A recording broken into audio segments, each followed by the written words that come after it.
Uh-oh. Got a mess going on in here. So I was trying this ammo, and these are Agula 60 grain subs, and you can see why we're having issues here. They're built around a 22 short, and they've got a big honking bullet on the end of there, so the brass isn't long enough for the it's not sticking in the chamber long enough for it to hit the extractor or hit the ejector. So you have to kind of rock the gun a little bit.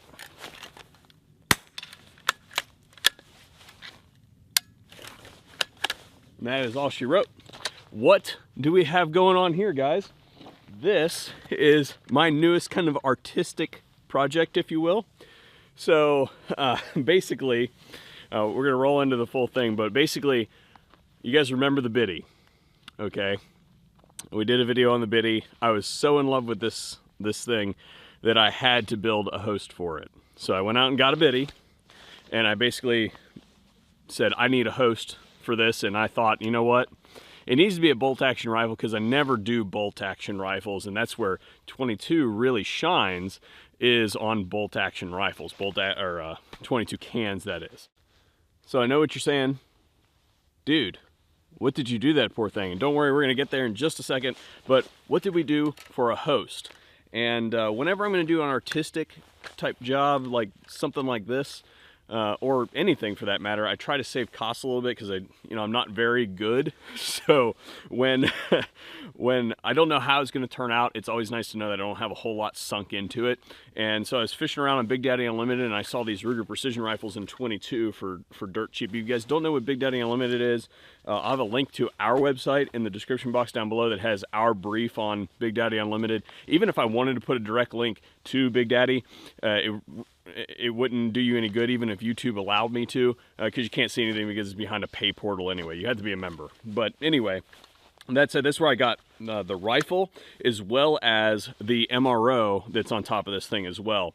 So what did I do to this thing? Well, the biddy's got a titanium tube, so I did some brassing on it, and then I used this patina to distress and go over all of the aluminum parts of this thing. So all the pick rail here, the end caps on the biddy are also aluminum. The aluminum rail, I really wanted to use the Midwest Industries rail on this thing, but unfortunately we came to the conclusion that it just would not fit on the Ruger Precision 22 because of some of the stuff they got going on back here. I added a level bubble here. The housing on the MRO is also aluminum, so that was done with the distressing and the patina. This is actually a 1911 to AR-15 conversion grip thing, and if I would do one thing over, I would go back and I would reshape that thing, but I've already clear coated it, so it is what it is. I don't like how it meets up right there, but I also burnt the grips so that I had that burnt look on the wood, and then I clear coated over it.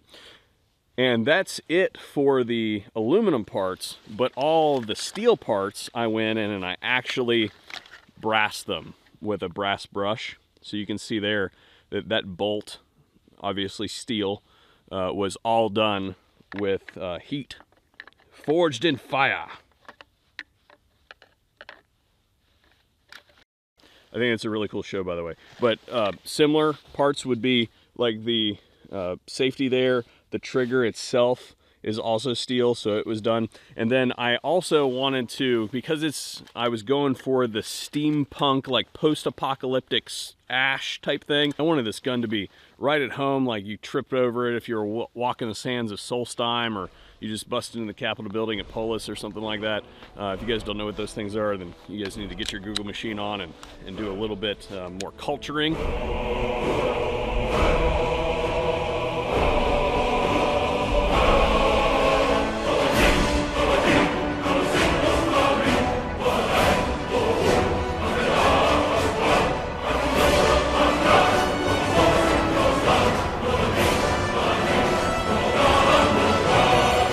I've switched up to some of the Agula 40 grain subs.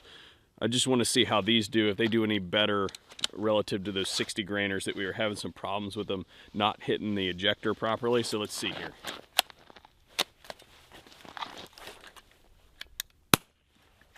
Sound pretty much the same.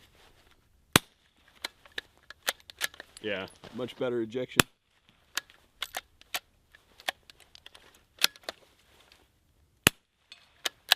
Can you guys tell that I don't shoot bolt action very often?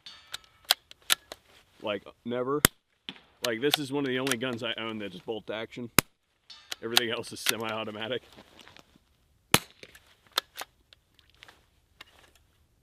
Sounded bad. No, it's good. Save a few more for here in a second.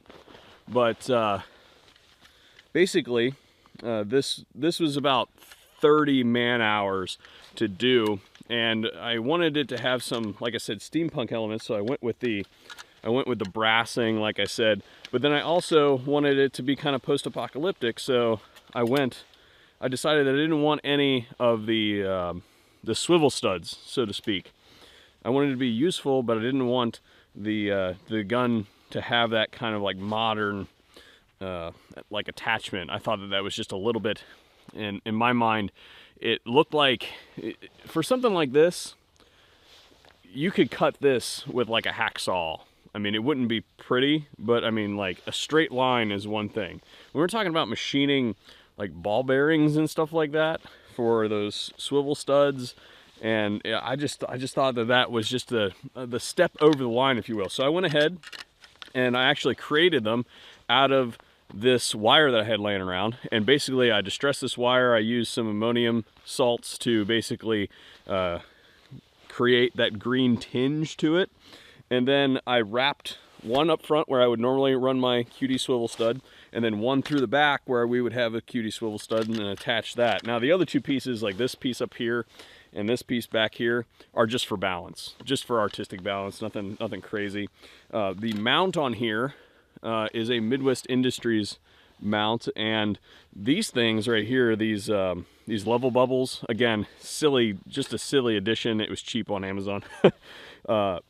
They have a tendency to disconnect. So I was like, you know what? I'll just take that wire and I'll wrap it around the Midwest Industries mount. So not only can it hold my MRO on there, but it can also hold, you know, my my level bubble that's likely to come off as well. So these Aguila 40 grain subs, little sun effect there. These Aguila 40 grain subs are doing a pretty good job as far as sound signature is concerned. We're gonna see if we can't hit that barrel down there. So.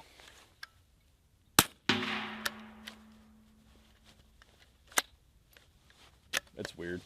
Didn't like that.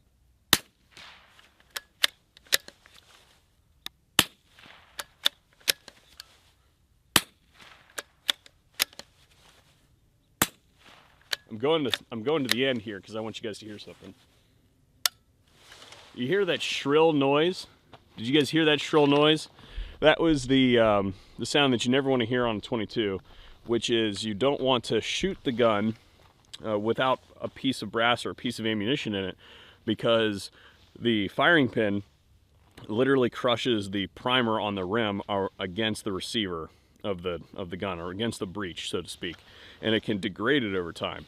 Well, when you go from suppressed shooting with something like the biddy on here to no thing in the chamber whatsoever, you end up with that smack, and it sounds, actually to me anyway, I don't know about to you guys as far as what the camera's picking up, but it sounds harsher to hear that noise than it does to actually shoot the gun, because the cushioning effect of having that piece of brass in there when the hammer falls, so to speak. Now, as far as the biddy is concerned, this is its home, okay? So it's to live on this gun, but I am going to use this gun for future projects dealing with 22 cans and things like that.